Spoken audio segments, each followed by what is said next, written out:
Now, it sounds pretty good, but what I want to do now is talk about reverb.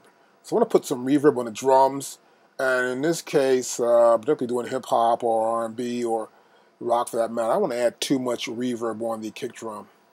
So here, but we do want to put some reverb on the snare so it snaps out at you.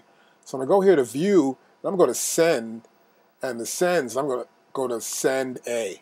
I just want to see this send itself. And you see here, I've only got about a little bit of reverb on the kick drum and a lot more on the snare drum than anything else, pretty much. Except for here with the crash. I want it to be heard really loud, so that brings us down here a little bit if I hear it back. And I'll play it back.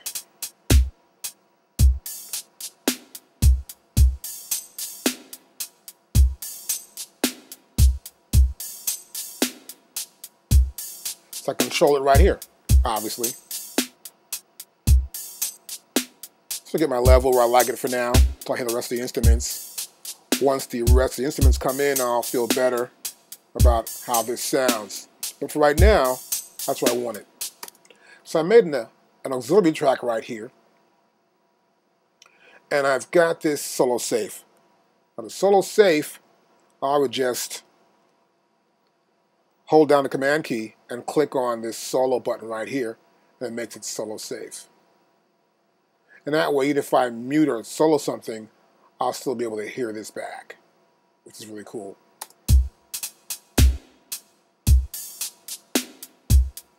Now, somewhere down the line, I'm probably going to change this snare drum, and I want to definitely probably get some of the top end out and add a little more of this mid in here somewhere.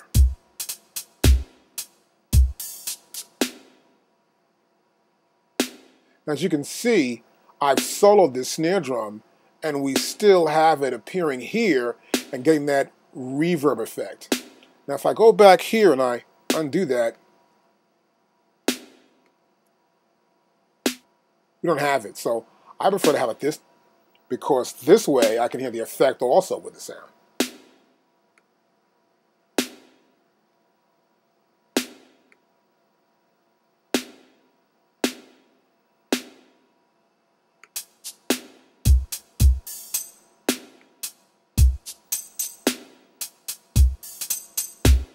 So just want to sort of EQ the sound. So if you want to fix something up and you're trying to fix it and you still want to hear the reverb, make sure you solo safe that reverb in your drum mix.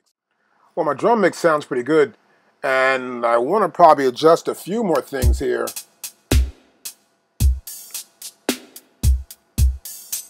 Make sure my snare's there. And once I got it right, I'll probably go back here and then turn on the group, so I can press F to do that as well. And this way I can move this fader up and down and move them all together. See that?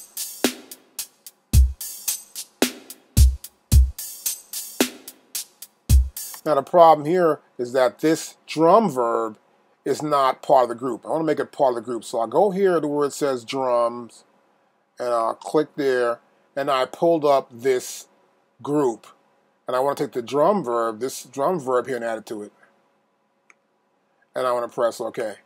So now I've got my drum verb as part of that group. Makes it easier. So when I move this up and down,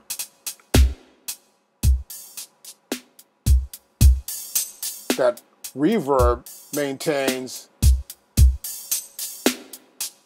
the same level with the rest of the drums. If I want to adjust my drums again, I'll stop it, say for example, I'll press F.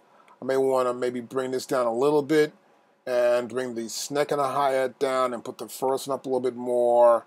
And for when I'm listening back to here, where I want to shake it a little bit down here and play it back again. Put it back and I like it, it's good. And if I want to hear a little more, I can go now from here back to 0 dB.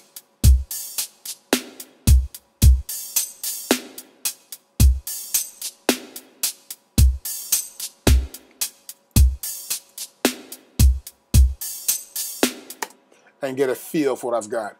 Now I'm not going to keep the drums right there. I'm going to pretty much bring this back down to here again.